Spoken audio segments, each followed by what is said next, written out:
Just a quick update on today's events. The Prime Minister Jacinda Ardern delivered a very powerful speech at the opening of the Climate Action Summit. She was the first world leader to speak, and then she was asked also to deliver another speech at a business summit that was organised by the Director General of the United Nations.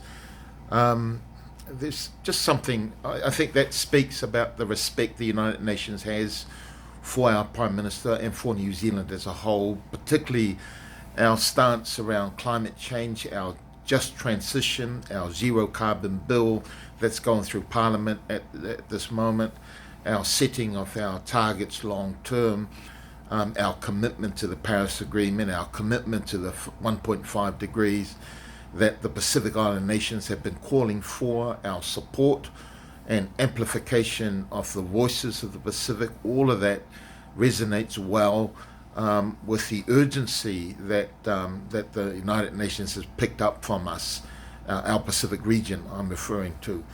But also, in addition to that, the work that our Prime Minister and France have been leading on the Christchurch call, and also the work that this government is leading on in New Zealand in terms of mental health and our investment in that long term. I was told today by the Deputy United Nations Secretary General that of all countries that gave statements around universal health care, only about 5 countries mentioned mental health. But also the response that I've been getting in the forums I participated in and delivered New Zealand statements on, people are really warm towards us, and they congratulate us in terms of the work that we're doing. It seems to be work that people are inspired by and want to be part of. And that's the other message that we're delivering, is that we've got to do this collaboratively, that no country can tackle climate change on their own. Powerful speech also by one of the young people today, was basically telling off with all the world leaders, and particularly those industrial nations. I'm not sure whether President Trump was in the room when that young person spoke, but he was there in the morning, surprisingly. And then our Prime Minister had a number of bilaterals with the Prime Minister of the UK, President Trump, and many others.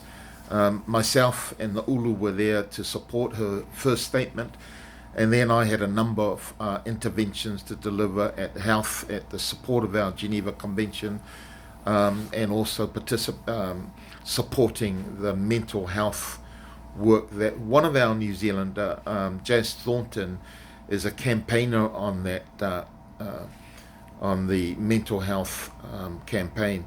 And so it's just good to be around New Zealanders who also are leading work. All the work that our MFAT people are doing all contribute to New Zealand leading on a number of fronts, of which the world seem to really appreciate. It's been slow about getting pictures and videos up, but I'll do that as I can. The other thing that surprised me was just the level of security around leaders, particularly President Trump, leaders from other parts of the world. We also had security around our Prime Minister, but not to the extent that President Trump and many others had around them. Really surprising. But anyway, we'll talk some more. Bye for now.